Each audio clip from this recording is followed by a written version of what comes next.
Good evening, ladies and gentlemen. This is Brock Beard from LastCar.info coming at you after the conclusion of the night race at Bristol, where unofficially, pending the results of post-race inspection, Kyle Larson has laid an absolute walloping on the entire field just in time for the first elimination round of the playoffs.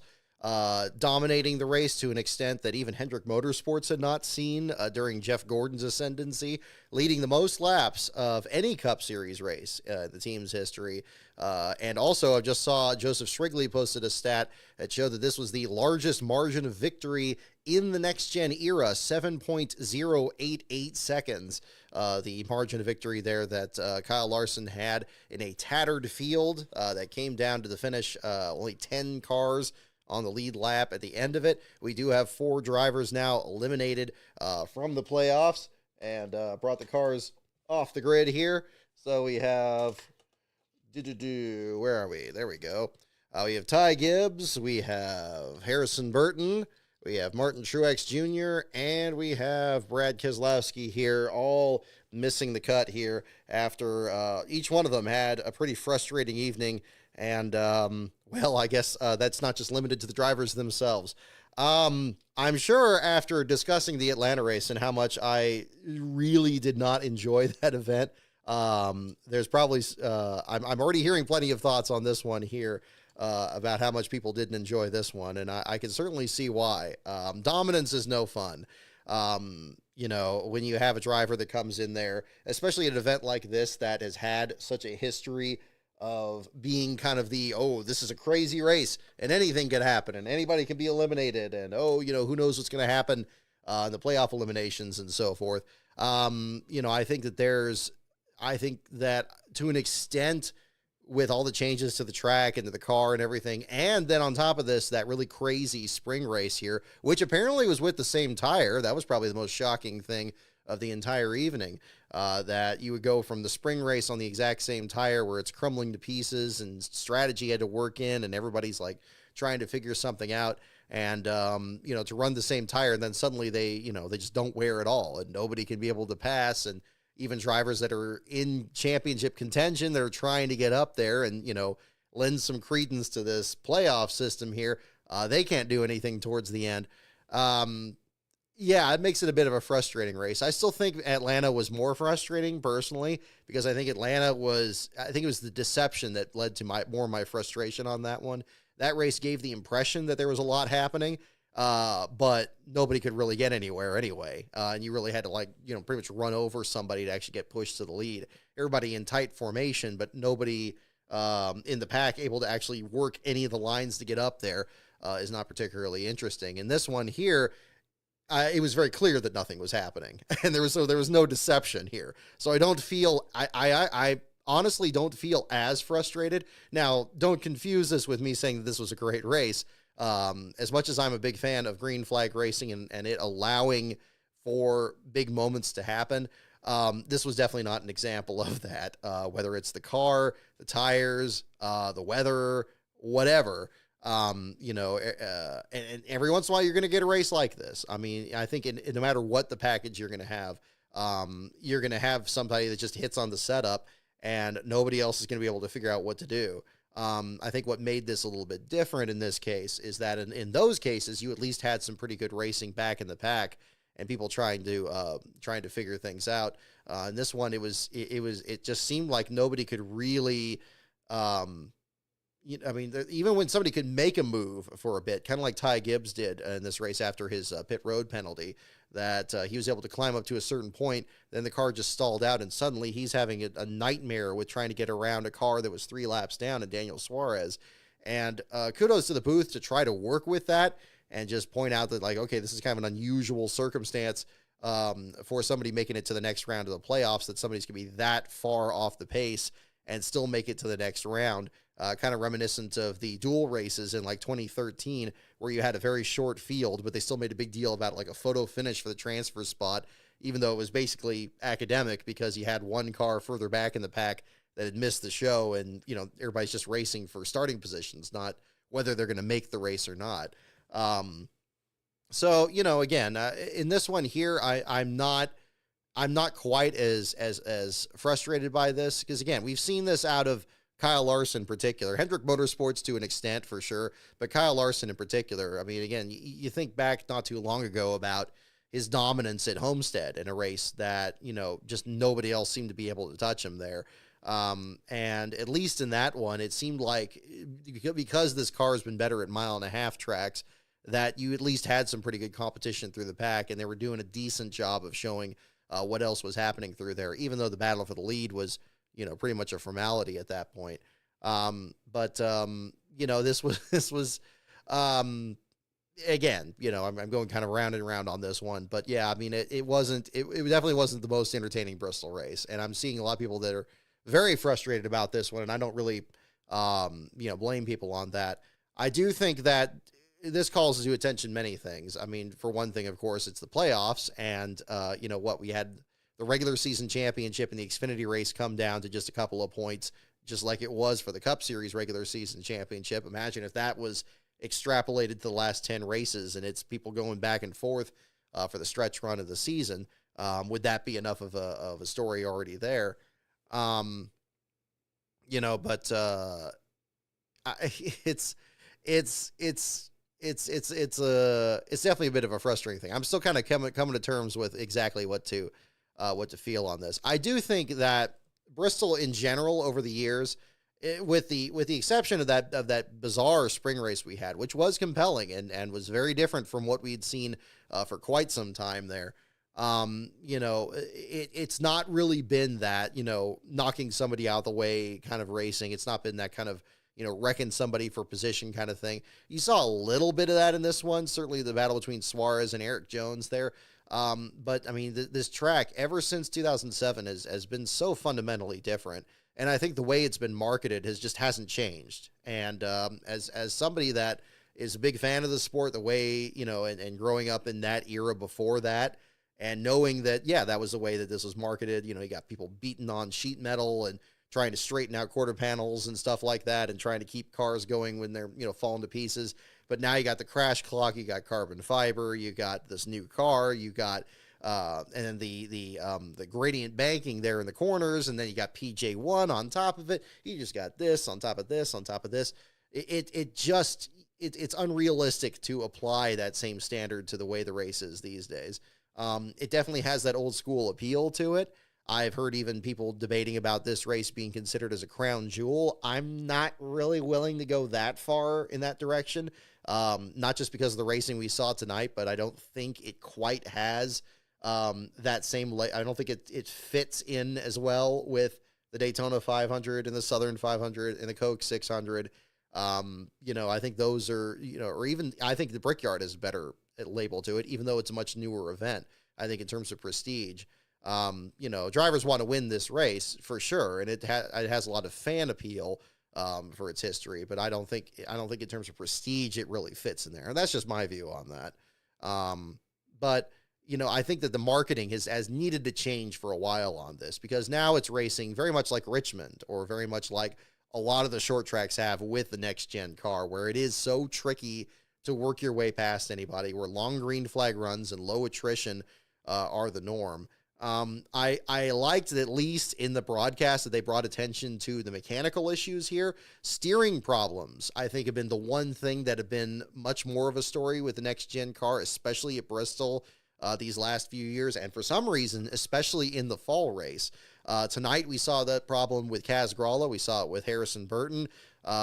We saw it with Josh Bilicki as well, who actually struggled through this entire race. With the power steering basically failing on him from the first stage there. Ultimately didn't go to the garage area like Gralla and Burton did. So you had some mechanical intrigue back there. We did see that before with the Joe Gibbs entries and the 2311 cars the last couple of years. So that's kind of been an aspect of it. I mean, it's at least maintained that mechanical demand on these cars here for all that. But when drivers can't, you think back to like something like a classic race, like, 1999 and, Terry Labonte getting fresh tires and just blitzing through the field in a matter of, 3 laps to try to get up to Earnhardt and even, driving through Earnhardt at that point to get up there to begin with that finish. I mean, that happened in such a short period of time. Even if there was a late race restart in this one, I don't think the outcome of this was going to be very different. Larson seemed to have this one very well in his back pocket, and that was just kind of the different situation there. So, I'm not going to pretend to understand what the solution should be. I know a lot have already pointed out the high horsepower deal. That would certainly burn off tires quicker, I would imagine.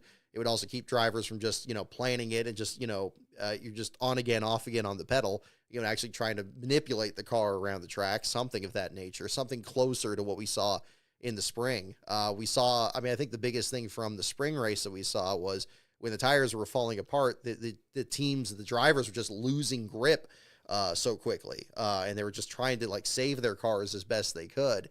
And, trying to kind of find a way around there. And then drivers that, got fresh tires, you saw that big difference there. I think realistically, I recall there were concerns about this back at the spring race that Goodyear was going to come back with a tire that was going to go too far the other direction, and they were just going to be running on, they're going to have no tire drop off at all. It's very ironic, I would say, that we had a situation here where they run the exact same tires and had that outcome that we, I think, had feared back then. So that's the unfortunate part of it there. This is a problem, and it's distressing to see this a bit more at Bristol, because I think during this same stretch we'd seen Martinsville in particular has really suffered with this. I think Martinsville just hasn't had a good race at all in the Cup Series side, these last couple of years, which is unfortunate because especially the Xfinity races there have been outstanding. The Cup races in Martinsville have been bad. Richmond now losing a date next year after their performances dropped off. Richmond's never been, not never. I mean, we've talked about the late 90s on here before and showing that race back then. I mean, ever since that Sealer era kind of ended in the early 2000s, it's kind of dropped off quite a bit. I remember seeing races there in 2008, 2009 that weren't that exciting there and weren't too different from what we kind of see these days here.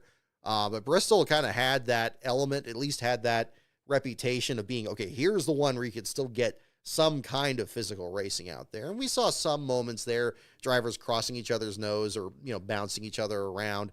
Joey Logano's incident there, Corey LaJoie wrecking out,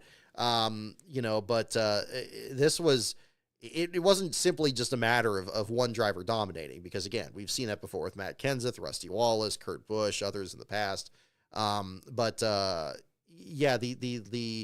It was tricky to see the competition. And I think that NBC was trying their best to actually show, or USA, I guess in this case, trying their best to show as much of it as they could. They had some great camera angles. I love that angle they did in turns 1 and 2 to really show the amount of speed going through the corner, even with this horsepower package. But just imagine how much more impressive that would be where, cars are over driving that corner, maybe swinging up into the high lane or something like that. The racing is just very different there now, and I don't know what the proper solution is, but I mean, I think staying in this direction, it's not going to change. I think that, and I don't think it's the fans to blame on that. I think that while the Atlanta races, for comparison, I think that race there from the spring race kind of created unrealistic expectations for that race a couple of weeks ago because we had the 3-wide photo finish and so forth. In this one from the Bristol spring race, I think, and it was unfortunate because they kind of teased this a little bit at the beginning of the broadcast tonight. It's like, oh, it's the same tires. We don't know if the tires are going to blow. And then they just didn't. And they're like, oh, okay, well, I guess it's not going to be a problem tonight. And then of course it wasn't. I don't know how many people were expecting that these tires were going to have the exact same failure rates from the spring race or the same drop off there, even though they were the same tires. I don't think the expectations were that unrealistic. I think that what you had in this case was the elimination round here. Is Denny Hamlin going to miss the next round and so forth? And there was some intrigue in there because you had, it seemed like what really changed the running order more than anything was pit penalties, and especially any pit penalty in those pit road exits where the radius of the corner changes and therefore the speed reading changes. And then you have a different situation there where, somebody may not seem like they've actually dropped out of the race, or maybe seem like they've actually, gone too fast in that segment, then they do suddenly, and then all of a sudden, yeah, they can fall out of competition. In that case, I was very surprised how long it took Ty Gibbs to get up there, and in fact, the fact that he did get up there was one thing. And again, talking about his drop off towards the end, but it seemed like he was mired back in like 23rd, 24th for a real long time in a car that seemed like it was very much capable of getting up there. It was tricky to track, and it's especially frustrating because I think the Xfinity race yesterday was pretty good. The truck race had some good moments as well back on Thursday. But yeah, I mean, this is not going to be a very popular one. And I think that's probably where I'm having a little bit of trouble with it here is, again, it's especially in the night race. I mean, in the fact that, it's traditionally had kind of longer runs to the end. It's just been a matter of if somebody, overdrives something in the last 20 laps or so and gets a late race restart or not. That's been the difference. A lot of times you've had drivers that, pulled out to, pretty decent leads and the field is pretty depleted and nobody can keep up with them. Or maybe the weather is so aggressive that drivers are just exhausted there at the finish. We've had Bilicki himself, who was in the back of the field today, dropped out of his first race at Bristol because of fatigue. So that could be a situation there. But yeah, I mean, it's there's definitely still competition concerns with this car for sure. And I think these were certainly brought to focus. I think it would have been cool to see a bit more battling for position here, especially among the playoff drivers, especially in this elimination round. But this felt so much like it felt much closer to a Richmond race. It really did, in terms of how difficult it is to pass. I can just get along somebody. You just can't quite get by them. Which is different from the Atlanta race where it just seemed like no matter what groove you picked, you just couldn't advance past anybody. Yeah, don't really know exactly where to go from there for sure. I sense from the chat there, it was kind of, it was unfortunate. And Phil 120 making a good point on here. It looked like they had a great crowd too. I mean, it's a very good point. Yeah, the crowd looked great, especially in the pre-race. You had a lot of people holding out their phones and stuff, and you had some, it looked like everybody was, real excited to be there. And I'm sure the spring race had a big reason to do that. I mean, I don't know how many of them expected that kind of racing here after all that happened. I'm sure it was used a lot in the promotions, but there did seem to be an understanding that Goodyear wasn't going to let that happen. I'm sure they're not going to be happy about just seeing their tires just fall to pieces. So I'm actually kind of surprised they did stick with the same one. I'm still getting my mind around that as to how this played out. But yeah, track position was just more important in this race than it's been in a very long time. And, Kyle Larson winning the pole, Hendrick Motorsports sweeping the top three in qualifying. They certainly look like they had something figured out. But to have Larson be head and shoulders that much more against all three of his teammates in there was pretty surprising, even though he's a past winner here at Bristol and certainly knows his way around this track too.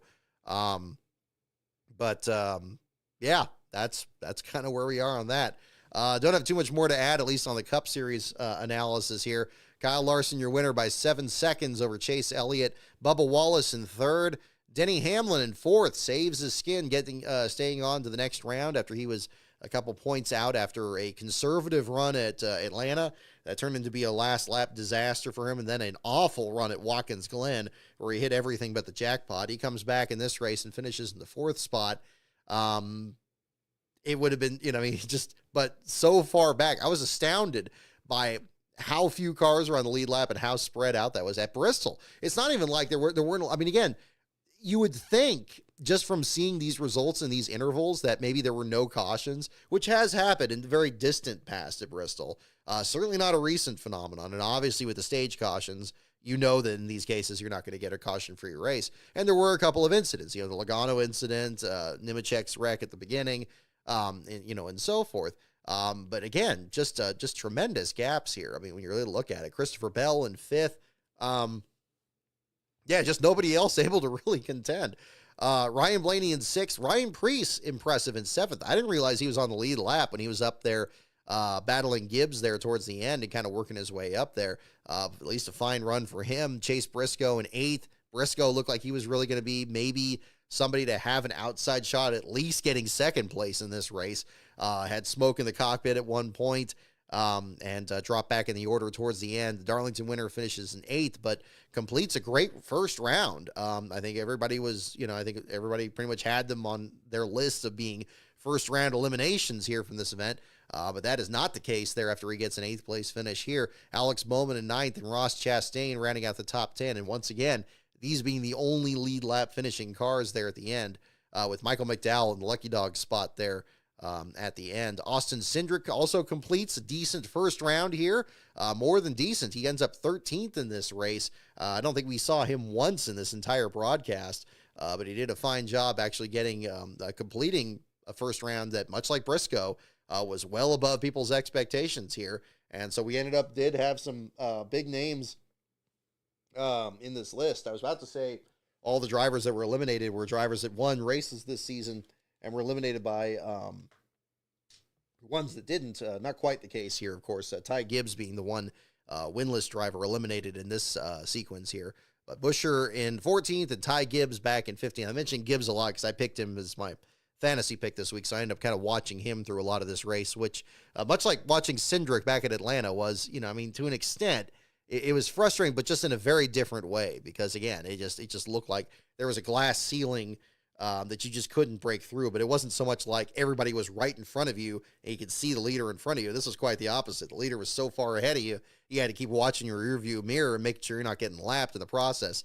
Gibbs, of course, ending up being one of the lap drivers there at the end. Solid run for Zane Smith, Carson Hocevar as well. This was the other thing that was a little bit disappointing. I mean, there were some great qualifying runs by drivers that don't traditionally get those runs. We saw even more of this in the Xfinity race, so we'll talk about that here at the same time. But Hocevar starting in the top 10. He was top 10 in this race last year, driving for Legacy Motor Club. That's kind of the amazing thing. In that race, he actually, had a bit more of a competitive event, even with, these cars and that team struggling as much as it does.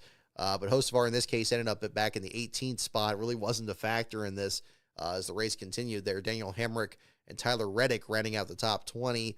Looking further back, I mean, again, a lot of the drivers that were eliminated from playoff contention ended up well back in the order, with the significant exception of Daniel Suarez here. Joey Logano, of course, the Atlanta winner, already advanced. A good thing he did was, since he finished 28th, 4 laps down after contact with Corey LaJoie, cut down a tire and sent him around on the track there. Truex back in 24th, Keselowski in 26th. Harrison Burton with, again, the steering issue mentioned earlier, dropping him back 78 laps down at the finish in 35th. Burton did return to the track. This was kind of the interesting thing. I think the one thing that was kind of interesting usually is the case here. The last place battle is actually pretty solid in this one. I think that's kind of the one thing that sometimes helps as a distraction in some of these races that maybe aren't as competitive or maybe aren't quite as memorable. Yeah, thank you. Truex hasn't won this year, too. I keep thinking he has, especially since he got second at Bristol. So, yeah, him at the same time as well as Gibbs. So, yeah, we do have winless drivers getting eliminated from the first round here. Thank you for the clarification there, Jimmy. Harrison Burton took last place from Josh Bilicki at the beginning of this. Bilicki had real problems. It didn't sound like the power steering was going to be the first issue on that car. They were just slow. They were just about a half second off in both practice and qualifying this weekend, which is really unfortunate. The Motorsports Business Management team got Arby's as a sponsor. It was a big deal for them. They did a lot of promotions. There was a great kind of back and forth there before the race between him and Kaz Grala, because Grala was sponsored by another meat-related food company and the Meat and Bone Company. So they were kind of qualified in the back couple of spots. Unfortunately, both of them had evenings to forget here. But Bilicki was just off the pace at the beginning, losing a number of laps, just trying to keep pace until the next caution. I believe he was about 4 or 5 down by the time the race actually got under its first caution, or at least the first caution at the end of stage 1, but dropping him back in the order there. But he ends up still back in the pack until Harrison Burton goes behind the wall unexpectedly about 100 laps into the event. Reported a steering problem, and I didn't realize he was struggling with it for as long as he was, but according to the radio transmissions there from the team, he was doing the same thing as Bilicki, just trying to hang on until hopefully they could put more fluid in the system or whatever. It turned out to be a much more serious situation. They had to replace the entire steering rack as well as a power steering pump. So again, very similar to what we saw with, I believe, Ty Gibbs, Bubba Wallace, Truex a couple of years ago. This has been kind of the one bizarre thing with this car at Bristol, and it only seems to happen here. I guess every once in a while we see it, like the Charlotte Roval. I guess it happened to Suarez once, and some other tracks there too, but Bristol, it does seem to lend itself to this. Burton was able to get back out there. He was 74 laps down at the time that he got back out there, lost another 4 laps at the finish. Sounded like the steering rack wasn't entirely straight, but they just tried to do the best they could to get back out there, even though their playoff hopes had pretty much gone out the window at that point. Kaz Gralla had basically the same situation. He reported that he couldn't get out of the way of traffic.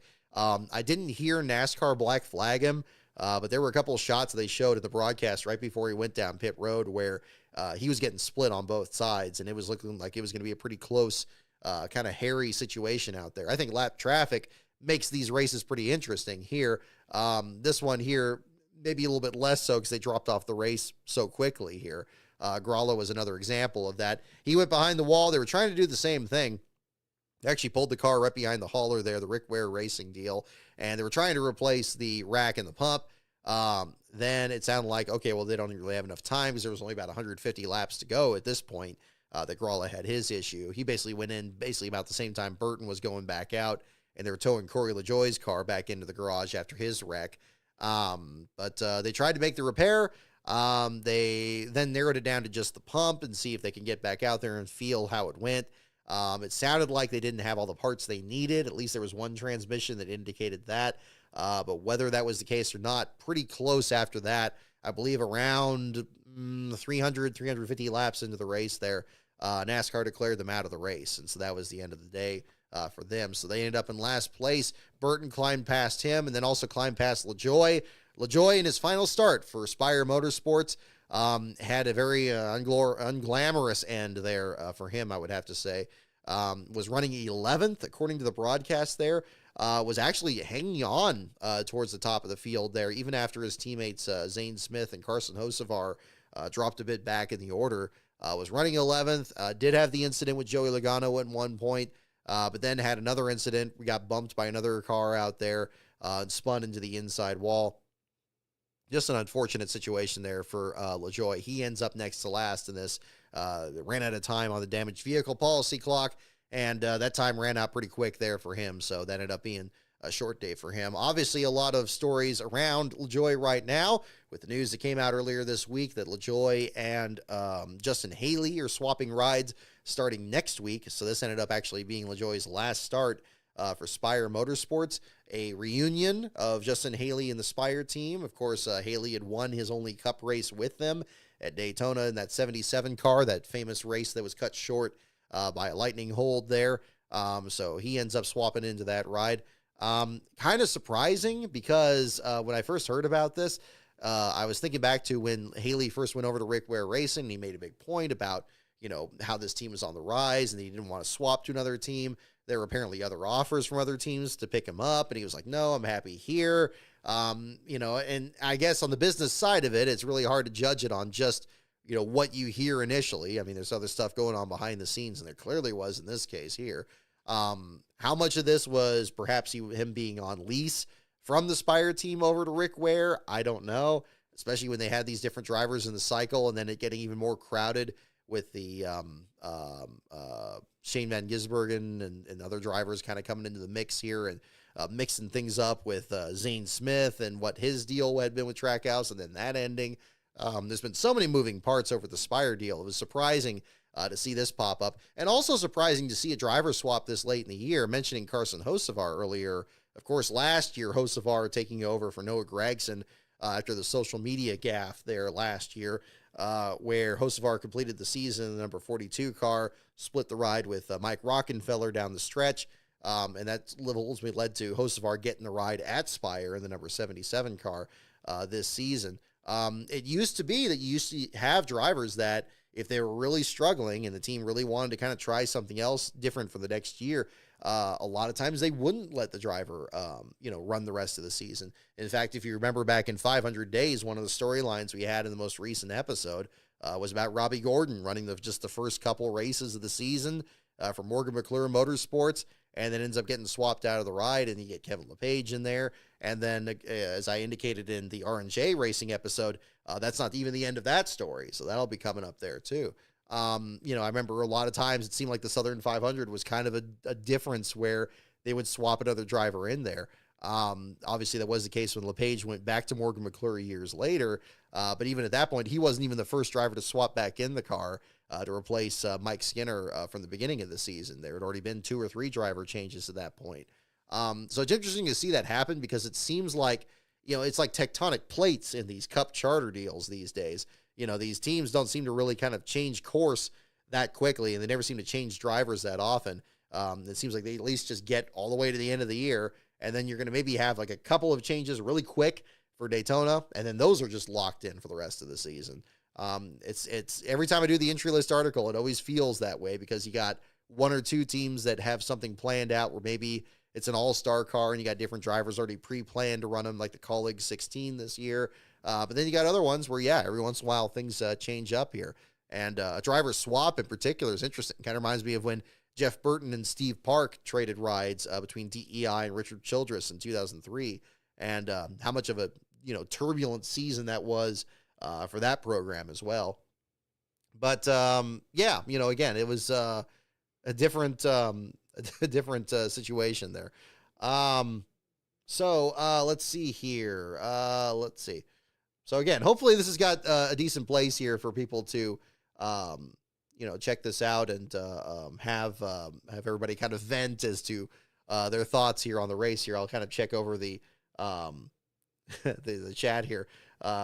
Corey Zaradnicek, I see your comment there. Larson must be hungry after passing the 66 Arby's car like 30 times. Yeah, kind of reminiscent of the old Bill Elliott McDonald's commercials. Maybe that was the case there. Just had to drop out of the, get to the finish quick so you could get something to eat. That could always be the case. Again, it's this one. It really, the more I'm chewing it over here, and again, these are kind of just my initial thoughts on it here. It doesn't upset me nearly as much as Atlanta. Atlanta just was frustrating to watch. This one, I don't know if it was just easier to tune out because the last place battle took so much longer and I could just kind of focus on that. And that had enough moving parts in it to kind of keep, me going there. But yeah, if I was just focusing on the playoff bubble and then just seeing driver after driver get pit road penalties and then not be able to get back up there. It's single-handedly, it ruined Ty Gibbs' run. It ruined Truex's run. It was just par for the course for Truex this year. And, Gibbs has kind of had some, bad luck more on the mechanical side here. I guess these last couple weeks, think back to Pocono when he had the engine failure out there. Sometimes you don't have anything for the leader. And I don't know if you can really regulate that anymore that you can regulate getting rid of slow cars. I think that you hear people complain about cars that are too slow off the pace and getting in the way of people in traffic. I'm not sure if anything can be done in that sense, but there should be at least some racing in the pack. And I think that is more the concern. And that seemed to be the direction that most people were talking about this already here in just these first few minutes after the race here. NASCAR's going to have to figure that out. And we're running out of things to change. We're running out of, we're already coming off this stretch run from last month where it seemed like the biggest controversy about this car was the fact that it was flipping over, where you had LaJoie's flip at Michigan, you had Josh Berry's at Daytona, and, just the elephant in the room of that flat diffuser underneath this car, and that, when the air catches under it, the car's just going to flip over. And yes, we've seen flips in other series where they don't have that diffuser, but that seemed to be the big issue, and now we're right back to how this car handles on the short tracks. I thought that this car put on a great show at Watkins Glen between 2 pretty frustrating races here for one reason or another. Something's going to have to be figured out here because, while I do think the racing, I think that's probably the way I would summarize all of what I'm saying here so far. I think that to an extent, the racing, what's realistic to expect out of racing at Bristol is very different now from where it had been in 2007 and before. It's not where everybody's hugging the inside line. You only get knocked into the outside lane if you're just getting, you're in the way and everybody's like on a conveyor belt and you pushing them out of the way. It's not that kind of racing. And even though they've done so many changes since 2007 to kind of replicate that. You still have multi-groove racing here, and if you have multi-groove racing, it's going to be very hard to pass. And then if you have a car that also is, and a car and a tire combination and an aero package where it's also hard to pass on the short tracks, it's going to be even more so. And you're just going to, instead of having cars in formation where they can't clear each other at Atlanta, you're going to have cars just kind of fanning out and then getting together and fanning out and getting together, but never actually kind of being able to work their way past unless somebody gets a pit road penalty. So while the form of racing has changed, I think there are aspects that have accentuated those differences too negatively. And, whether it's, horsepower, whether it's tire degradation, whether it's any combination of those, that should be the first priority here, because we're in a time right now where, again, Richmond lost a date. We got Wilkesboro back, but it's still not a points paying race. And maybe this is the reason NASCAR hasn't, been quick on the draw there to have that be a points paying race, because these two all-star races have been kind of, then they tried at Richmond, they tried the tire combinations, and that made things a bit more interesting. So you had the option tire and the regular. Would that have helped here? I don't think it would have hurt. That probably would have been, I was probably kind of surprising they didn't run it after the Richmond race was a bit more successful than we'd seen at that track in the past. It seemed like the short pitting and the pit strategy was kind of more the focus of that race. I don't know. They definitely got to try something though, because it's clear, and I'm seeing this from a lot of these, from a lot of your comments here at the same time, that's definitely still the situation there at the same time. So again, the last place battle there, Kaz Grala in the spot there. That'll be Grala's first last place finish in his Cup Series career. I believe he had one other in the Xfinity Series when he was driving for Fury race cars. But he has not completed the last car Triple Crown. He only has 2 last place runs, so that'll be kind of a different situation there at the same time. But that'll be the case. Anyway, we'll jump into the Xfinity Series race here as well, and kind of cover what other events we had from there. I thought, frankly, and again, I had to kind of catch the beginning of the Xfinity and truck race kind of on the road here. It's been pretty busy at work this week. This is always a tricky week, and I know a lot of people out there that, you work 9 to 5. You can attest to this as well. Kind of catching up these races in the evening, at least on the West Coast, where it's pretty close to, clocking out time there. A little hard to get back there in time for it. But they made pretty enjoyable races, I think, for both of these. Cole Custer coming back from the incident that he had on lap 2 of the race. I think the first lap and a half of that race probably had more going on in it than the event tonight here. Custer bouncing off the turn 2 wall on lap 2. Was very, very fortunate to get a caution there. Almost had to bring up the that didn't need to be a caution graphic at that point there, because I could have sworn there was a time where Dave Blaney bounced his car off the backstretch wall, dropped down to the apron, and made it to pit road, and they didn't throw a caution for that. But in this case here, he got a very lucky one that kept him from being completely out of contention and losing 2-3 laps at the beginning of the race. And who knows if he would have got those back. But pulling off the win here over Sheldon Creed, getting his 13th second place finish. But again, still not that frustrated by it. I applaud Creed's ability to stay so positive with this. It doesn't seem like that affects him as much, at least not visibly, as much as it had with Daniel Hemrick back during his streak there. But here, again, is this going to be a situation where he's still going to be winless going through the rest of these playoffs, and he's going to actually pull off a win at Phoenix? That could be a situation. Who knows? But Chandler Smith in 3rd, Jesse Love 4th, Ryan Truex in 5th. This looked like it was going to be a real good shot for Truex to get another win here, especially after his win at Dover earlier this year. Didn't quite turn out that way, but again, still a solid run for him. Brandon Jones in 6th, coming short of making the playoffs there after what had been a just awful season for him. Seeing, even at Sears Point where he got involved in that wreck there earlier this year, one of, I believe they said 6 DNFs the first part of this season. Just a difficult situation all fronts. Dale Jr. gets 7th place after having to get a radio issue there, having to change helmets, having to get his glasses, having to figure out a way. Just driving a couple, driving a couple feet, changing my glasses, my sunglasses, I can attest to. That being really difficult out there. Can't imagine trying to do it under the lights in an Xfinity race, running this car as fast as it can.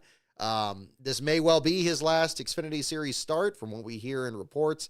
If it is, I frankly am pretty relieved. I still liken Junior to Neil Bonnet in his career, somebody that is a great student of the history of the sport and somebody who's really found a good name for himself in broadcast media outside of it. And, if he's able to, he's doing his late model deal and all that, that's fine, and making that work and everything. But him stepping away from, certainly running the super speedways, and now it looks like, potentially from even running the short tracks here, I think that's for the best for the sport. I think that, having his presence out there and his ability to move the needle as well as he is through his podcast and his other efforts and everything. I think that's where, he is even more needed, and his family, not to make, make that seem as small of a factor or not, but it absolutely isn't. Certainly, with his growing family out there, it's good to see him, being able to enjoy that now, which is great. As he now is about to turn 50 next month too, if you really think about that, which is also coming up. So 7th place run, solid run for him if that ends up being his last one, and celebrating by drinking beers with the drivers there at the finish. I think that was pretty cool afterwards. Apparently there was tweets even at 1 a.m. there where you had a lot of people celebrating with him into the early hours of the morning. I didn't think you could stay at the track that long, but there you go. They made that work out. Ryan Segan 8th, another driver that came short of actually making the playoffs in the Xfinity Series. This, of course, being their cutoff race, but a fine effort that they had this season. Should have won that race at Texas this year, just unfortunately didn't happen.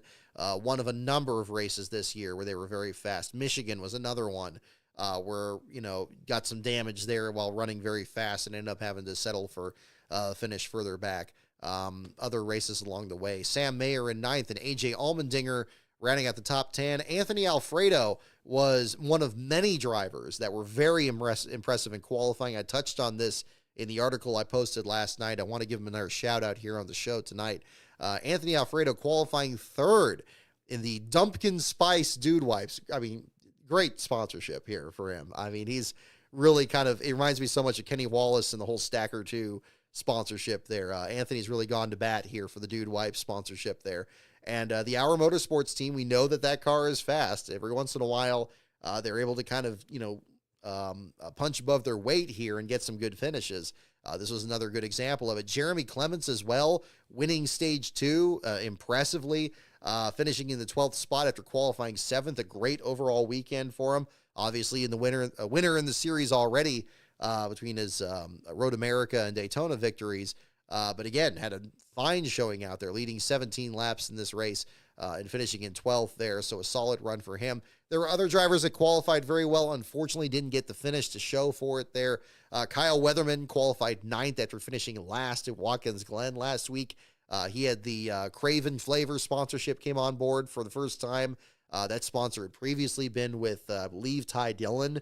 Back when JD Motorsports was operating. So it's great to see the brand back out there and have a good qualifying run at the beginning. Then looking even further back, Jeffrey Earnhardt, I think that was probably the biggest heartbreak in the Xfinity Series race. Aside from all the playoff stuff and all that other stuff that was happening there, Jeffrey Earnhardt qualified 6th for this race for the Sam Hunt racing effort, especially in a race where you got Dale Jr. in the event too. And of course, Jr. is going to draw his own crowd and get all that attention out there, and understandably, that Jeffrey Earnhardt out-qualified Dale Jr., who started in the 13th spot there. Jeffrey having a great run. He was staying in the top 10 there at the beginning stages of the event. Unfortunately, got some crash damage towards the end of the race there and ended up dropped back in the 35th spot. It's a brutal sport that way. You get like guys that have great qualifying runs, great runs in practice, and unfortunately, the race results in the end just don't show it. And that's another one that's unfortunately slipped by there. But hopefully that's going to be an extra boost of confidence for him and the Sam Hunt team. Obviously, that team's already been having some great runs this year, not just with their existing driver lineup, but even helping Corey Haim out as he continues to really get his feet under him in Xfinity on top of his great efforts in the Truck Series here. So, that'll be another one. And then a bit further back in the lineup, but I think still a good qualifying run for him, was Chad Fincham when he started 18th. The SS Greenlight Racing team has just had all kinds of struggles this year. It's just not been the same as they had a few years ago with Gray Galding and that great near playoff run that they had with the 08 team.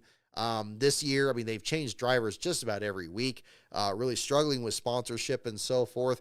And Chad Fincham, this is his home track. One of the drivers from the Tennessee area, usually has Knoxville Ford or Ted Russell Ford among his sponsors here, getting back on the car here. But he ends up 32nd, unfortunately, in the finishing order. Still finished the race under power, but again, a fine qualifying run. Actually enjoyed driving home from work and listening to the starting lineup there on the MRN broadcast, or I guess the PRN broadcast in this case here, and just listening to the actual call and describing all these other drivers getting great runs there along the way. So that was really exciting. So I really enjoyed listening to that. Unfortunate that he ends up a bit further back in the field. Then we can't overlook the driver right behind him here, Stephen Parsons. An engine issue after practice and qualifying was already going to send him to the back of the field. And in less than an hour and a half, the team managed to change engines. A very last minute deal. Got the entire Alpha Prime crew from all three teams out there, making sure that they could actually repair this car and get him back out there.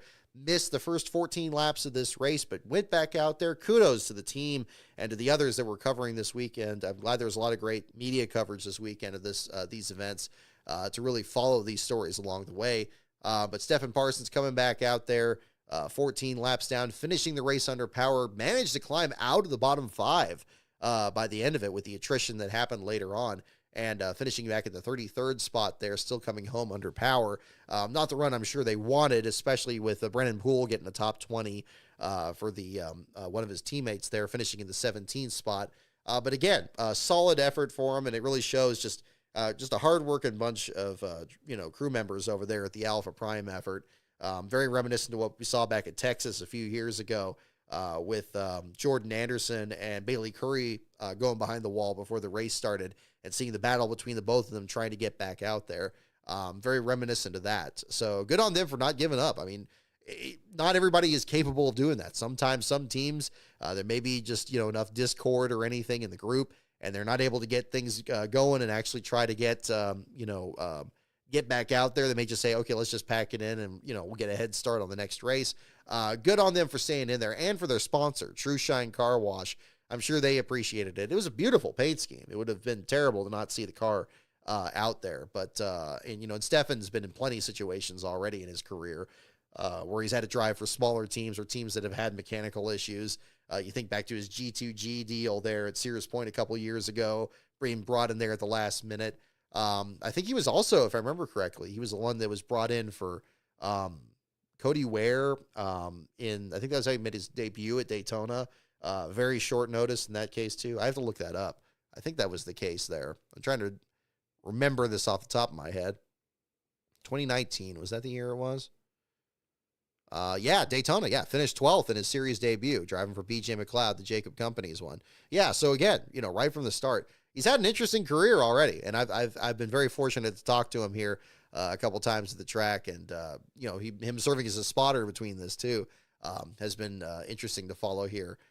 At the same time. But of course, the last place finisher in this race ends up being Austin Green.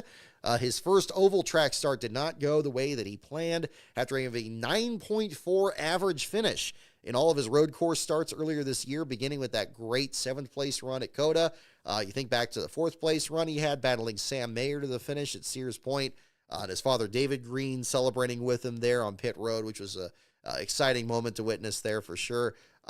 Green coming out there and trying to get the best run that he could on the oval, especially after having another great run at Watkins Glen last week, where he was in that last lap pileup on the back straightaway and actually managed to keep the car straight and come home 11th.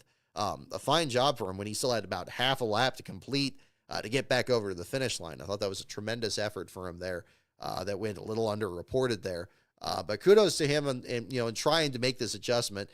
Bristol's a difficult track. It could chew up and devour just about anybody out there, especially a driver trying to kind of figure it out for the first time. Unfortunately, in this case here, blew left front tire, it looked like. Put him in the outside wall in turn 2, collected his teammate Parker Retzlaff. They end up in the last couple of spots there. Jeb Burton ended up finishing in the 25th spot there, and the other Jordan Anderson entry finishing a lap down. Garrett Smithley, Jeffrey Earnhardt, and Matt DiBenedetto rounding out the bottom 5 in this case. DiBenedetto had spent some time behind the wall there after he lost power at one point during the Xfinity race. Came home and finished in the 34th spot. And Garrett Smithley, driving a second entry for the Joey Gase Motorsports effort, ends up back in 36th there with a rear gear failure around the midpoint of the race there too. But I had to say, I thought that this was a very entertaining race. I thought the Xfinity race was solid. I think that, it was interesting to see Custer get back up there. I know he kind of cruised at the end. Again, kind of similar to the very late stages of this race, not the entirety of the race there. But Custer kind of hanging on there ahead of Sheldon Creed to pull off the win there and put himself in very good position in his attempt at a title defense there in the Xfinity Series as he prepares to return to the Haas factory team in the Cup Series next season. So we'll find out what the story is there. But again, solid race, had some interesting intrigue, definitely at the back of the field. Certainly the Stephen Parsons thing was a surprising situation. There was actually a little bit of a scoring issue. I pointed this out on my social media as well, where they showed that he was credited being the next to last car on track coming across the starting line, even though he was still in the garage area. So it was bizarre they gave him an interval, even though he wasn't out there. Maybe he didn't even do any pace laps or anything. So I don't know where those numbers came from, but it was soon corrected a couple laps into the race to show he was not even completing any laps. But again, kind of an interesting little glitch there at the same time. In the Truck Series, speaking of drivers that are late bloomers this year, how about Lane Riggs scoring back-to-back wins in the Truck Series? He's figured out the Tony Stewart strategy to approaching the playoffs here. Had a disastrous first part of this year right from the beginning when he got in a wreck at Daytona with Thad Moffitt and then dropped him to the back of the field there. Just seems like he's been under a cloud the rest of this season. Then he comes out in that standalone race in Milwaukee and in a race where, so many other drivers seem to be in contention to win. He just finds his way up there and is able to cruise to victory there, is able to celebrate with his father, Scott, who, of course, been in the series for many years, won his first truck race at Martinsville back in 2001. Lane getting his win. And then this one here, now, again, another step in the playoffs here. Even when you got other drivers here that are, looking to be as fast as they can be, Corey Heim right up there, Ty Majeski being spectacular as well, Raja Karuth having the best short track run of his brief career in the Truck Series as well. But Riggs comes in there, leads 80 laps and cruises to the win there. He's definitely turned things around, and you can't, as early as this is, you can't overlook him as a potential Championship 4 driver. We get to Phoenix here in just over a month from now. So great to see, and again, especially vindicating after all the great runs that Lane had in the Truck Series, driving for Stuart Friesen's team. He came out there and had the great run in IRP, great run at, Richmond, I believe he had another one that was there. And just really was turning some heads. And it's like, wow, I can't wait till this guy's full time. He's going to be up there every week. And we just haven't seen that. But we found out from some of these other interviews this week that the crew that he worked with was not the same crew that Zane Smith had. I guess a portion of them pretty much followed him up there to the Cup Series over in the Spire number 71. And they had to restart over with a whole new group. So no wonder they were having so many problems the first part of this season. But they've figured it out. They're starting to get their feet under them, and winning a race there's nothing better. That's going to fix a lot of problems there. It may not put them back in the playoffs. Excuse me. I said talking about Championship 4. Okay, strike that. Of course, they're not in the Championship 4. Oh God. All right. Forget I said that. It would be great. Championship 4 next year, perhaps, not this year, but that would be another one to look at there at the same time. But that would be, again, it's unfortunate. He's figured out the Tony Stewart strategy almost perfectly. But even Stewart was able to figure something out with a win earlier in the season there. That was the only thing that was missing. This is another problem with the playoff system. Wouldn't this be great if it was a full season point standings and, Lane Riggs is, he's not going to win the championship. He's going to be back in like 25th, 28th in points, but then he rattles off a couple other wins and now you get to talk about him next year. being in the championship for. So, again, that could be, something that much more dramatic. But a wonderful playoff spoiler. I mean, it'd be tremendous if he could actually, keep this going. And, I mean, my goodness. I mean, how much more dramatic could that make things down the stretch run of the season here? Because my goodness, I mean, Corey Heim looked so close to winning this championship last year. Finished second in this race here, still looks like the favorite to pull this off here at the end of this season. But again, it's going to be a difficult stretch run there at the same time. Looking at the rest of the top five here. So, yeah, again, Lane Riggs, again, the playoff outsider here, finishing with a win there. Corey Heim second, Caruth third, Christian Eckes fourth, and Nick Sanchez in the fifth spot. Your last place finisher in this race is Connor Jones, another driver like Austin Green getting their first, actually, and Kaz Grala. All three drivers this weekend, again, pending the results of post-race inspection, getting their first career last place finishes here this season. So Connor Jones, again, with a overheating issue at the beginning of the race, was kind of an interesting situation back there. This one I had to piece together much more from just the radio transmissions, listening to the scanner and so forth. And it was kind of a tricky article to write, honestly, because the more you look up Jones in his career, I mean, he's had a lot of controversial moments, even though he's very young and very early in this in his own career here. Being suspended for a race in late models. There's that clip of Keith McGee expressing his frustration with how he raced him. I think there was something else with like Daniel Dye or one of these other drivers out there that had problems with how he was racing them, been very aggressive out there. Even during the issues that they were having in this particular race, there were a lot of communications with him just saying like, look, they didn't want any drama. They didn't want to screw up the race for anybody else out there. And they really had to kind of talk him through that for this stretch run. But ultimately ended up falling out of the race with overheating issues, dropping out there after that. So early exit there for Connor Jones. First last place finish in his Truck Series career. Caden Honeycutt and eliminated in a crash soon after there, finishing in the 35th spot. Tyler Thomasy in 34th. Kind of a surprising situation to see a driver swap there for Thad Moffitt, even though Moffitt himself has struggled this year. But it seemed like the Randy Young team kind of purpose-built this program to keep Moffitt's, sponsorship and everything going.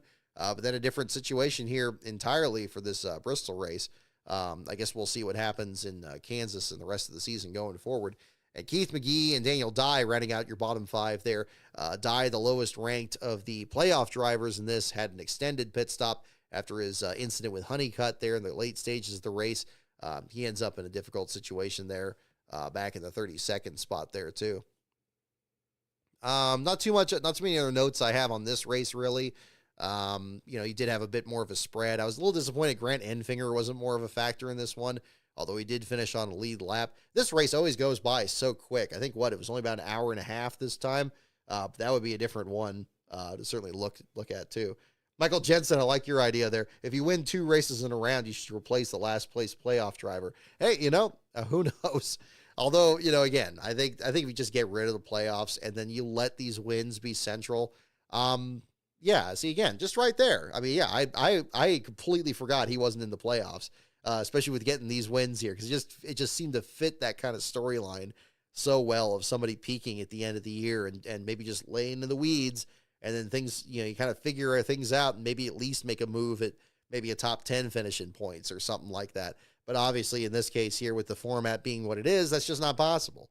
So that's kind of the situation. So, yeah, again, I'm sure people are listening to this after the fact, be like, what is he talking about? He's not going for the championship. But, there you go. So my mistake there on that one. Let's see. Chase Purdy with a solid run in 7th. William Sawalich just outside the top 10, finishing in the 11th spot. Yeah, I don't really have too much more to say on that one there too. And I know it's kind of a late evening show here as well. I appreciate you guys sticking with me here this evening here after a cup race that I'm sure everybody's got plenty of thoughts about here. Oh goodness, I'm just looking at some of the other tweets here too. Worst race of the year, if we're being honest. Yeah, there you go. Let's see. Uh, do, do, do, do, do, do, do.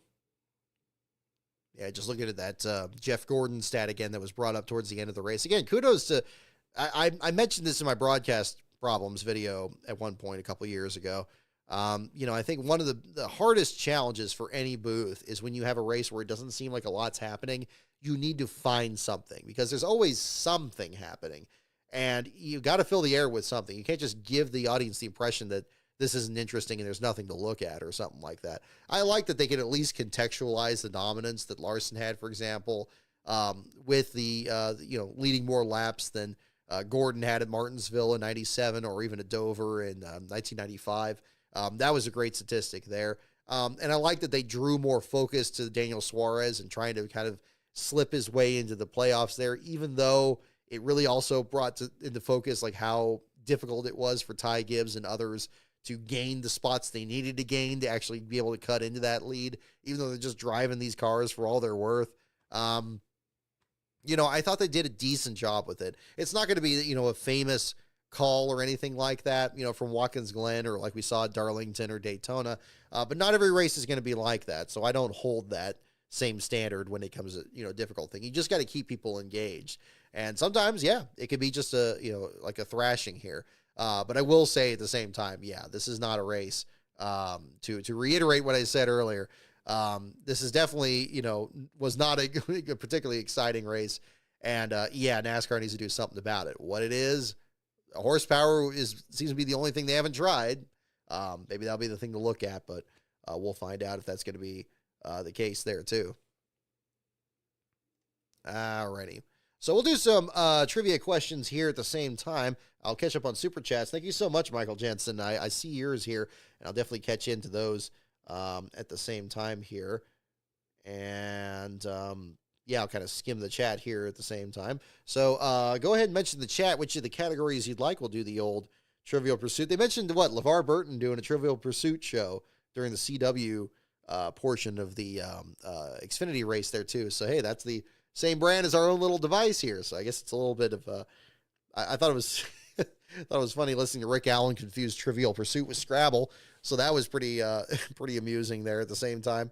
But that'd be another part of it. I guess that's the other thing we could talk about. Yeah, that thing with the CW. I mean, obviously it's just a grafted on graphics package with, the NBC crew. We'll see what the real difference is going to be next year. I know a few people were pointing that out the other day, and they're very right to, because it would have been interesting to see, especially this late in the year, like an entirely different group attempted, maybe different camera angles, graphics packages, and all that.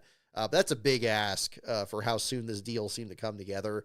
But we'll see how things look. I thought it was just distracting when they kept bringing up this football game. Like they had a college football game after it, and like I couldn't care less, honestly. I have kind of a surface, appreciation for professional football and college football. It just didn't grab me. It didn't grab me the same way that it has for a lot of other fans there. So I'm just like, it's like when FS1 kept doing anything with Xavier. It's like anything with Xavier and Villanova. It's like, okay, Xavier and Villanova again. Okay, cool.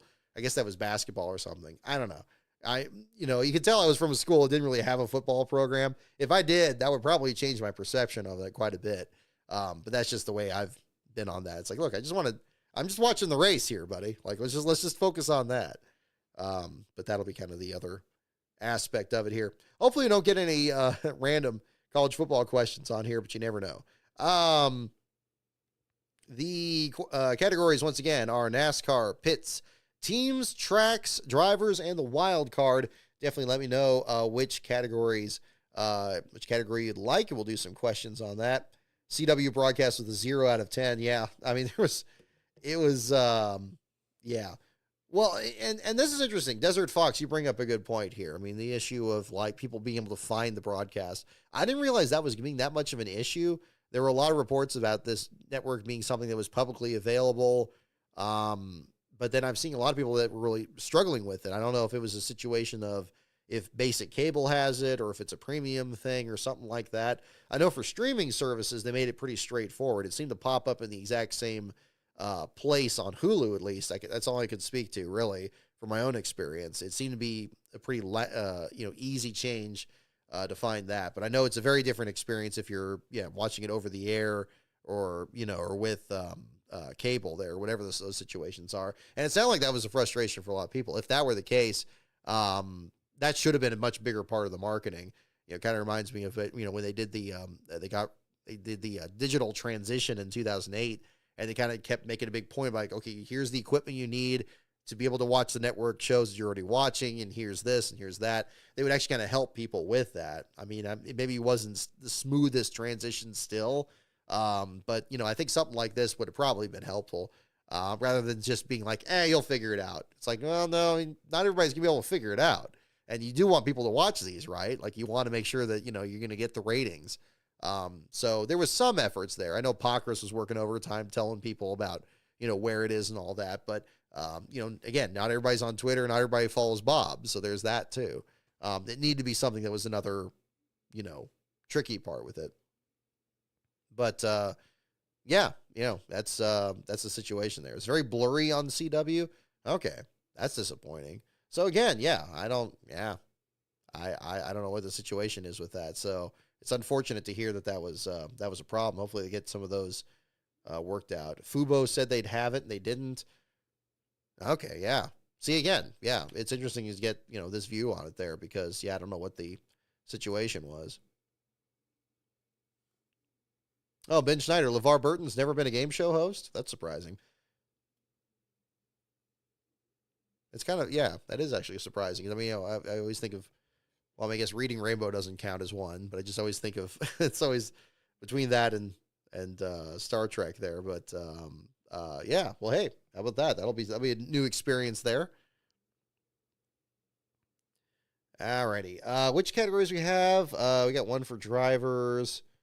I don't see other mentions on here. Let me read the super chats while everybody's picking which category you'd want. Michael Jensen, first of all, thank you again for the super chat for $10 here. The Stephen Parsons team would get the old Buddy Baker Attaboy Award for their effort getting them back out. Also, Harrison Burton team for getting them back out tonight. Yeah, exactly. I think this was, sometimes when a race isn't very good, the garage action could be really interesting. And I like that to an extent. I mean, they did a little bit of this in the Xfinity race, but they certainly did it in the Cup race tonight. I guess not as much with Kaz Gralla, but certainly with Harrison Burton, since he was a playoff driver. That was, it was good to get that attention, because these drivers and these teams, they work so hard to just even get to the track. If they're going to have some kind of mechanical issue that they can actually fix. And the steering issue seems like it's so complicated with the rack and everything like that. I mean, Burton was there, for 74 laps. I mean, that took a good chunk of time, and it was so much time that, Gralla's team couldn't do the same thing, even as being another Ford organization. So, that was the situation. So, yes. So, Michael, I definitely agree. And also, again, Michael Jensen for $10. Thank you again.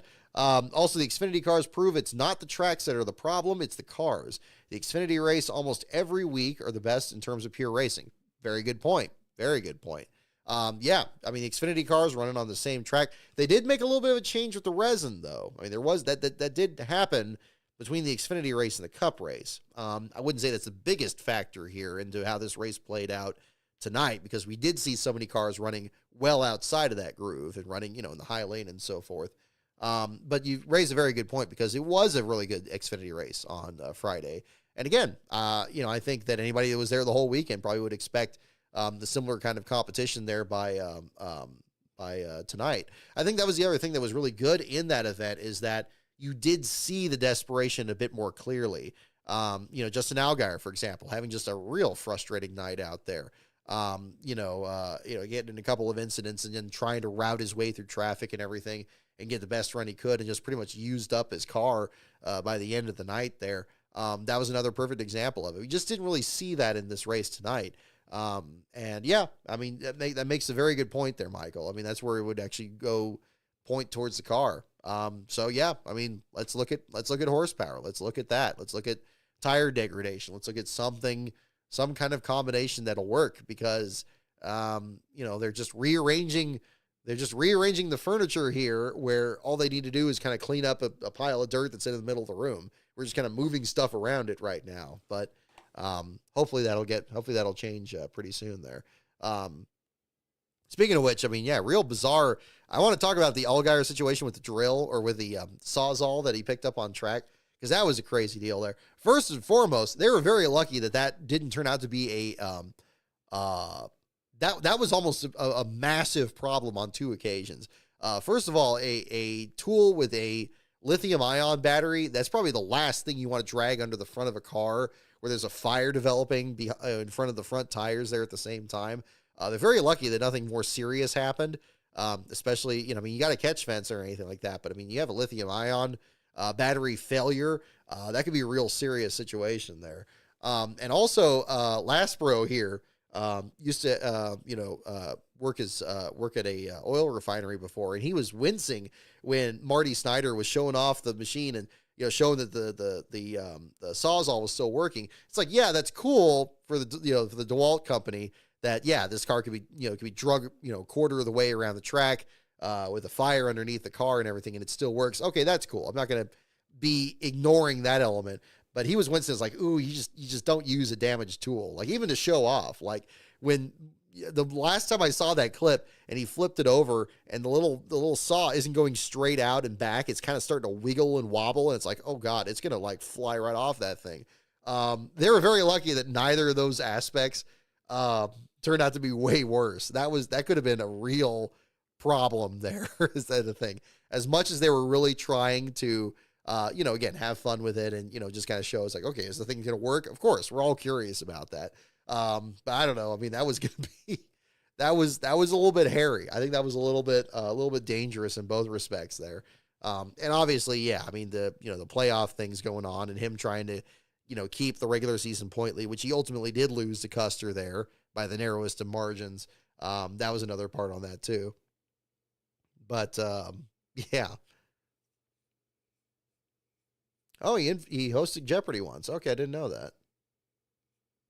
There you go. Ben is our resident game show expert here, as well as one of our staff writers over at lastcard.info. I'll tell you what, I ended up on one of those shows there, and I need any awareness from that history. I'll definitely be calling you up there. He has some good videos on his channel too, on Greed and some of these other short-lived shows there. If you haven't checked out his YouTube channel as well, so definitely check that out. Let's see, which category do we have? Okay, I only see a couple votes here. We have one for drivers, we have one for tracks. So we got two for tracks. Okay, we'll do some tracks questions here, and we'll just have that wrap up for this evening. That one's a little too easy. How about this one? All right, first question. First question is, who won the inaugural race at California Speedway? First question, who won the inaugural race at California Speedway is our first question tonight. Luckily, I had the air conditioning on here. I'm not happy with how my show went last week there. I really should have turned the air conditioning on earlier, and I felt like that really messed up my analysis there of Watkins and Lincoln. I really enjoyed that race, and I don't know if that came across very well last week. And I certainly wanted to emphasize that after the Atlanta show, but it is what it is. Who won the inaugural race at California Speedway? The answer is indeed Jeff Gordon. A lot of you got that. That was too easy. Jeff Gordon is indeed correct. I was wondering if he was going to make it trickier and pick like the first West Series winner or something. All righty, next question. Who won? Don't look it up. Try to guess. Who won the 1998 NASCAR Busch Series race at Las Vegas Motor Speedway? Who won the 1998 NASCAR Busch Series race at Las Vegas Motor Speedway?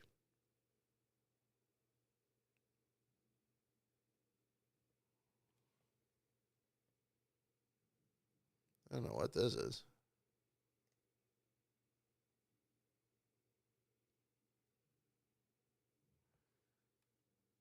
All right. Who won the 1998 NASCAR Busch Series race at Las Vegas Motor Speedway? We got guesses. Okay, there we go. Mark Martin, Jeff Burton, Randy LaJoy, Mark Martin, Dale Jr.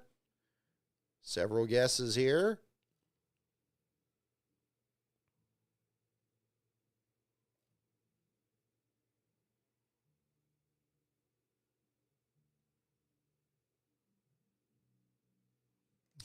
goodness.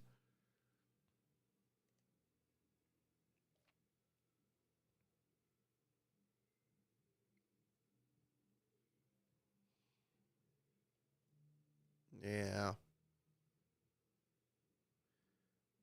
Fans should be upset. The racing was tough. Seeing this from Dale Tanhart's account. Racing was tough. NASCAR cannot let this happen at Bristol again. On the contrary, Kyle Larson deserves his credit.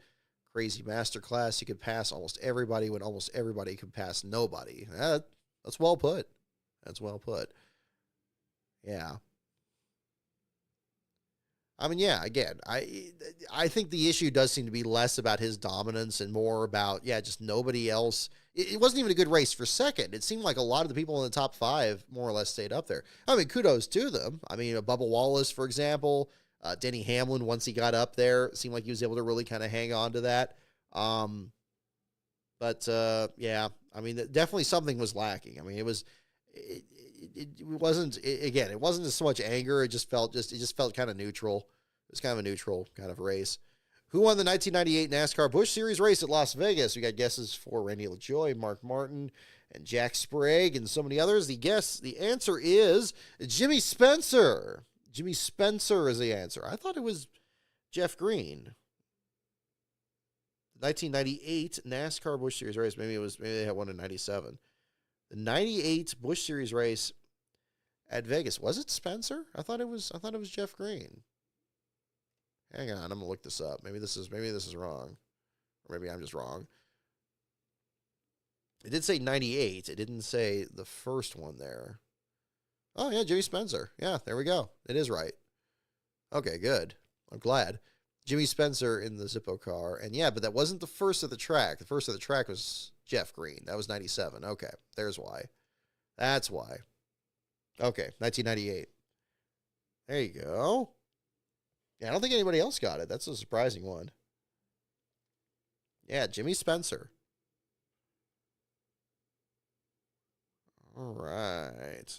Not that one. I just got my calendar this week, too.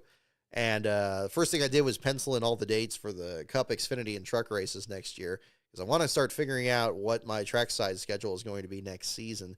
I know I touched on this a little bit earlier. We're still kind of working that out. But I'm not doing any other races this season. We already planned ahead on that. We had a schedule conflict with Phoenix, so that wiped that out.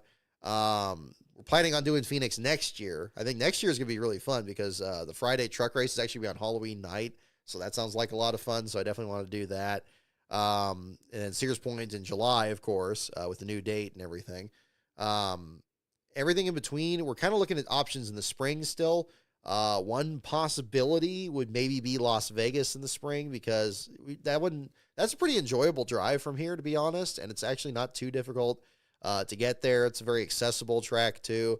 It'd be good to do something in the spring. It stinks to not have the Clash in LA and we don't have the races at Fontana, of course, anymore. So we probably do a West Coast thing at the beginning. In the later spring, we'd like to also tack on maybe doing a couple races in a row. One we're looking at is the possibility of doing Talladega and Texas together. We've done Texas before, but only for the All-Star race. We haven't done a 500-mile race or 400-mile race there, or 500, really. I guess it's 400 now.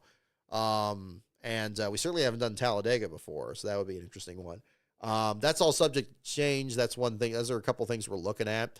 We'll get that more figured out over the off-season here coming up, but that's kind of one of the things we're looking at. Because I know this year has been pretty minimal for our trackside stuff, and I'd like to pick that back up again a bit more next year, and that'll be something else to kind of look at. But yeah, I really enjoyed Vegas before, so that would be another one. We also found a hotel we quite liked out there. Let's see. Oh, okay, this is interesting. I had to reread this a couple times. So next, we did the last one on there. Okay, yeah, that's right. There's the Jimmy Spencer question. Okay, here we go. Next question is, what event is known as, quote, the Grand American Race? The Grand American Race. Yeah, no, that's what's giving me a double take. To NASCAR fans. The Grand American Race? It says Grand, yeah. I'm looking at this. Grand. There we go. Make sure I'm not out of focus again. I know I do that sometimes. Okay, good. We're not. What event is known as the Grand American Race to NASCAR fans? Go ahead and let you guys guess on that one. Yeah, Desert Fox. Oh, yeah. Yeah. The Dan Weldon Memorial is definitely something to recommend checking out. And luckily, hopefully they haven't changed it, but they make it pretty accessible if you go there after track activities, that you can go around by the wall there, and you can see it there. I believe O'Reilly still sponsors the pit board or the board. There's a gap between the rocks and where the billboards are there. And so that gives you a bit of a walking path. It's a little treacherous. I'd wear there's some loose gravel and stuff there, so make sure to wear comfortable shoes when you do. But it's definitely interesting to see, and I'm glad it's still there because it doesn't get a whole lot of press in these years since then. What event is known as the Grand American Race to NASCAR fans? Yeah, it says grand, not great. That was very bizarre. So it says, let's see, Daytona, the World 600, Indy, the Southern 500. Yeah, the Grand American Race. And the answer it gives us the Daytona 500. They must have meant to put Great American Race. I don't know why they put grand. But yeah, they definitely, yeah, here, I'll show you it again. Yeah, let's pull it back. Grand American. That says just the first half of the question there. What event is known as the Grand American Race? That's a weird one. I like that for that. World 600 was a good guess. Yeah. It would be interesting if they just kind of said, okay, well, no, you must be thinking the Great American Race. The Grand American Race is, I don't know. Yeah, 600, maybe the Southern 500 would have been an interesting option there. And that one's a little too easy. And some of these are too easy in the tracks category here.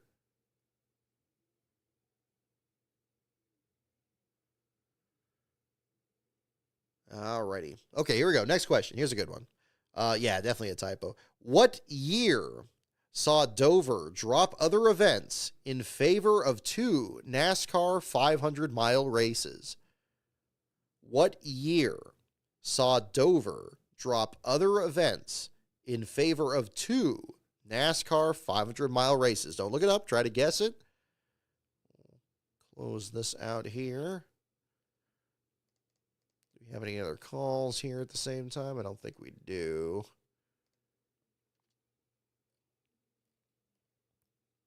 Owner points. Kyle Larson's 460, this is from Pockrass here. Kyle Larson's 462 laps led are the most led by a Bristol winner since Cale Yarborough led 496 in April 1977. There's that. And at least the dominance is some.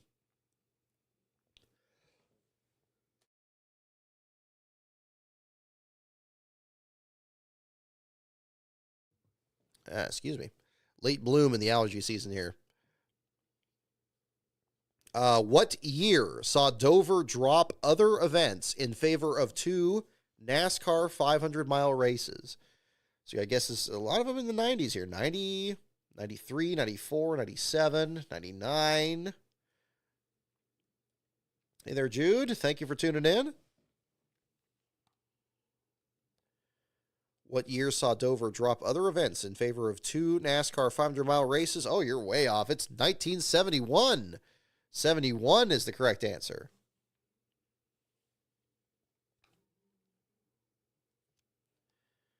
$1971. So I guess let's talk about what year. I guess Dover held horse races still and stuff and then stopped to run cup races, and that decision must have been in 71. So that seems to be the answer. Yeah, when it went from 500 to 400. But yeah, I see what you're saying. Yeah, that seemed to be more of the guesses. Drop other events in favor of 2 NASCAR 500-mile races. So we're not talking the 400-mile. Although it's good guesses for those. All right. We'll just do probably one more here to wrap up.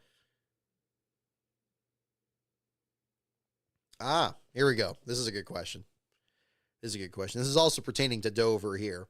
I know we're in late September. This is about when we would usually have the fall Dover race. Of course, the schedule being restructured so many times since then now. But we'll go ahead and pull that up. All right, here we go. Who last won from the pole at Dover before drivers succumb to, quote, the Dover pole jinx. Who last won from the pole at Dover before drivers succumb to the Dover pole jinx? So again, we're talking this is a late 90s device here. So that's kind of your ceiling. So what was the floor? What was the last time a driver won from the pole at Dover before the beginning of the Dover pole jinx? Very famous jinx in this time period rather, of drivers winning the pole and not being able to win the race at Dover. Yeah, tricky one. I'll let people kind of guess on this a bit more.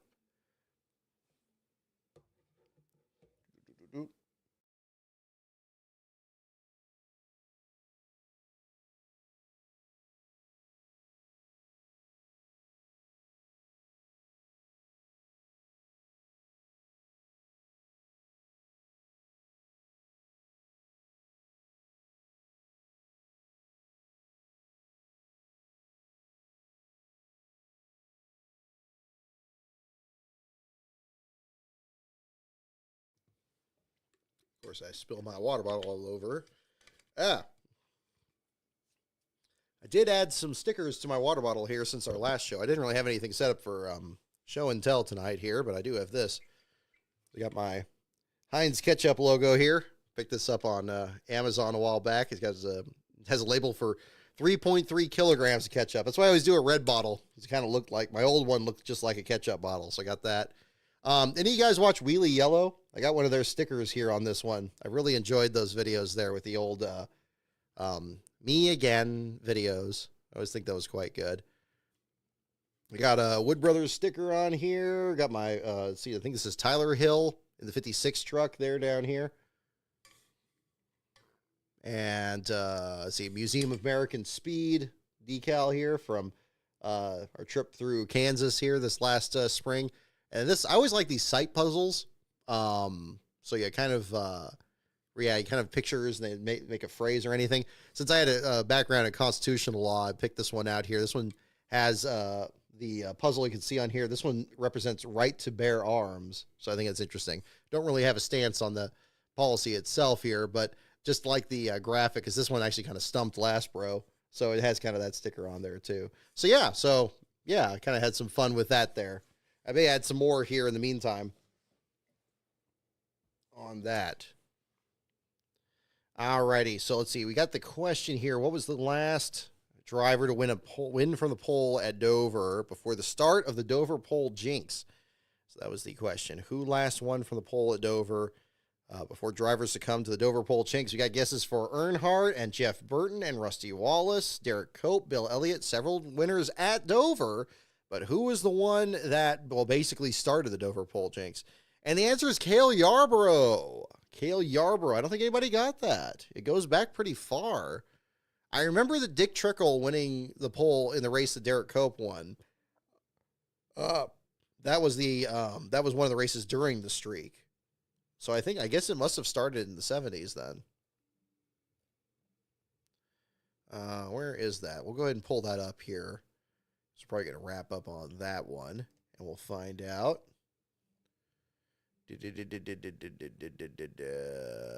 Dover, there it is. Back in April. It's hard to believe it's been that long. Let's see.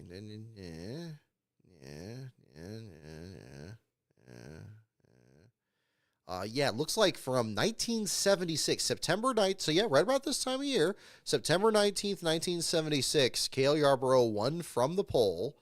Then he won from 6th place in the spring of 77. And nobody won from the pole again. 8th, 2nd, 11th, 3rd, 10th, 7th, 3rd, 4th, 11th, 3rd, until September 16th, 1990 with Bill Elliott. So quite a long streak, 76 to 1990, with 2 races a year, and back when they were 500 miles. You guys are pointing out, having it being a 400 mile race at one point there too. So yeah. There you go. Bill Elliott ended that streak and the race right after the one Derek Cope won. Derek Cope actually won his race from 15th on the grid. He didn't win his only pole until Charlotte in 1998. and he finished, I believe, 14th in that race. So that was a different situation there too. So, so kind of an interesting question. We'll go ahead and end on that there for the trivia portion here of the show. I'll give you a couple updates here on videos that I'm working on here. We've had some more content here for the NASCAR archives that's been uploaded into the Patreon. So those of you that are in, especially in the $5 and up levels, you can see that content there as well. There's been some, I believe, for the $1 level as well, when there were shorter clips. So we have that pulled off in there. In terms of the produced videos here, I had a really interesting time working on the next episode of Rise of the Field Fillers. As I mentioned the other day, I actually did just finish the rough draft of the script for that, and that ended up being quite a bit longer than I thought it was going to. I think I'm still going to make it one video, because in this one, I think it's going to be much more challenging to have visual content that goes with it, because there's so little of that available. Brian Hallman's provided some fantastic material, so there's definitely some in there, and there's some stuff from like race footage from that era. But I think it's gonna be a little trickier to assemble there in the actual editing process. We'll find out if that's the case or not there once I edit it, but we'll find out there. So we'll get that together. Next episodes, excuse me. Next episodes of 500 Days are still in the works here as well. The next episode on Texas has already been recorded. I need to just get down and edit that. I'll probably be working on that tomorrow, now that we have a free day, now that the race weekend is concluded here a bit early here with the weekend. So you got that. Hope everybody enjoys their Sunday this week. So I'll be working on that. I've been also pulling some research for some other videos here. And whatever the next one's up, whatever the next one's ready here, I'll probably... Right now, I mean, that's kind of been the balance. It's been between editing the Texas video and then just also pulling research on these other videos here in the meantime. We'll find a happy balance on that pretty soon and then get something up for you guys here, because I know it's been a little bit of a wait. Every time I think it's going to be... I thought this one for sure, this competitive edge one, was going to be a really short video, because now we're kind of at an interesting point in Rise of the Field Fillers where they're no longer full-time teams, you notice. We did the Mach 1 engineering team, or the Mach 1 Incorporated team. They didn't start at the Daytona 500. They started much later, and then they had a very brief stay in the sport after that period. It just turned out that with Larry Gunselman's interview, it ended up being a bit longer there. This one ended up being a team that was around even less than that, but we're not able to get really hardly very little in terms of interview content on it. But there's been a lot of decent online content, actually. It's kind of surfaced. Luckily, I took Beast of Metal's suggestion and started using the Internet Archive while it's still available here to find some material on that. And I think that's going to be really exciting. I'm very pleased with how that came together so far. It does need some editing to kind of trim things down, because I don't want it to be too exhausting to listen to. But hopefully that'll be ready to go. And what I'd like to do, I'd like to be able, whenever I do a recording session, to like record 2 scripts at once if possible, because that worked pretty well earlier this year, especially with the After Allen series. We'll see if we get to that point again. Hopefully that'll get going here too. So, we'll find out if that was the thing. Ultimate 23 Dragon, I agree. Kind of a misleading question. Yeah, if it was still current as of the late 90s. Yeah. But again, it was a curse that existed for a while at Dover, but then ended at that point. So I think that's about all I have on hand now. So goodness, we got the first elimination round out of the way here at Bristol. We're again waiting for official word on technical inspection, and we look ahead on here. We got the return to Kansas next week. Well, that'll be interesting, especially after the photo finish in the spring. Again, different race, different context. You know, we could have just a completely different outcome there. Is this going to be another race where somebody dominates, or is it going to be a close finish? I think Kansas put on a really enjoyable show even before the photo finish for this year's spring race. I thought Chris Buescher was driving like a man possessed during that event there. Maybe with him winning at Watkins Glen, we could see some retribution at that track, but potentially another story is another playoff spoiler here in this round. Or will it be one of the regular group here as we get down to 12 drivers here for the next time? So we'll certainly find out. In the meantime, my website is at lastcar.info. My Patreon is patreon.com/lastcaronbrock. make sure that you're taking full advantage of your bonus content there. If you are a Patreon member, I do appreciate your support, but I want to make sure you also get what you pay for there as well. Advanced access to the videos I produce.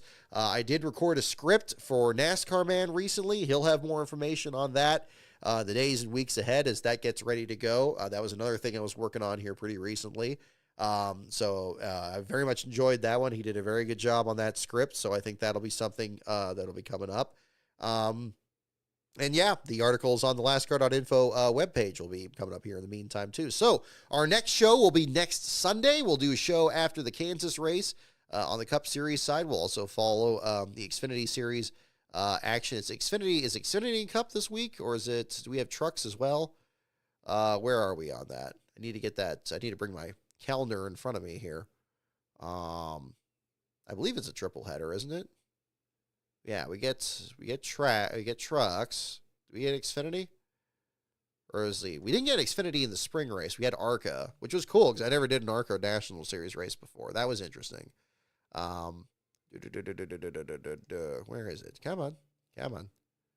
Yeah, okay, it is the 3 series. That's what I thought. Okay, cool. So we got all 3. So we'll talk about those this week. The entry list articles will be up. The intro article for the entry list will be up this Friday. So you can check that out as well. And yeah, we'll find out if that's going to be the different deal there too. So thank you so much, everyone, for tuning in. Have a wonderful evening and a great Sunday. And I'll see you all next week.